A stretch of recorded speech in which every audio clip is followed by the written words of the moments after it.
बोला बोला देवघर वाले बाबा की।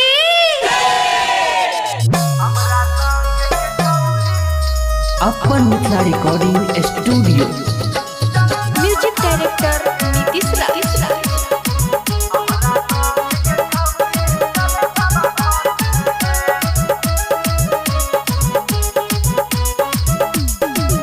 चल सावन में बाबा के जल ढारे, आगे पहिला सोमवारी पहाड़ चढ़े। चल सावन में बाबा के जल ढारे, आगे पहिला सोमवारी पहाड़ चढ़े। कन्हवा कामर धके बोले बोल बम के, हमरा संगे के छौरी चल देव घर घूमे के।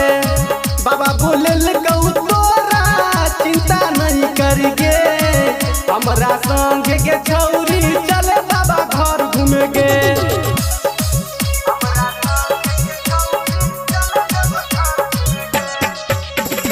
म्यूजिक डायरेक्टर नीतीश राय।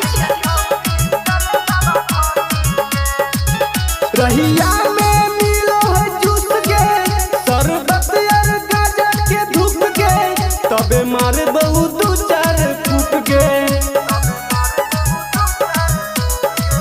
बाबा शिव होई बहुते दानी, जे सोचो ही सब उ जानी।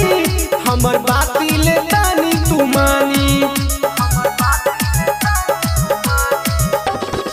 संग में चल कवरिया सबके लहर गे।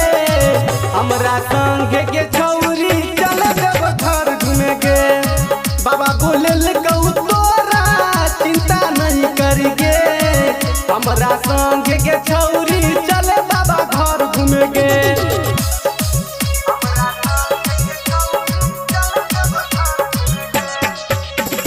म्यूजिक डायरेक्टर नीतीश राय। बाबा परमेश्वर कैलाशी, ऊपर से पर्वत बासी, ठीक कर दे तो तोहर राशि। कह तोरा से है गई आजे, सारा सामान देहु सहेजे। रुक आबे हो साथ में डीजे, कमर हिला लेते हूँ थोड़े थोड़े के।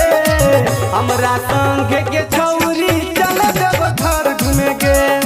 बाबा बोले गौ तोरा चिंता नहीं करिगे, हमरा संगे के छौरी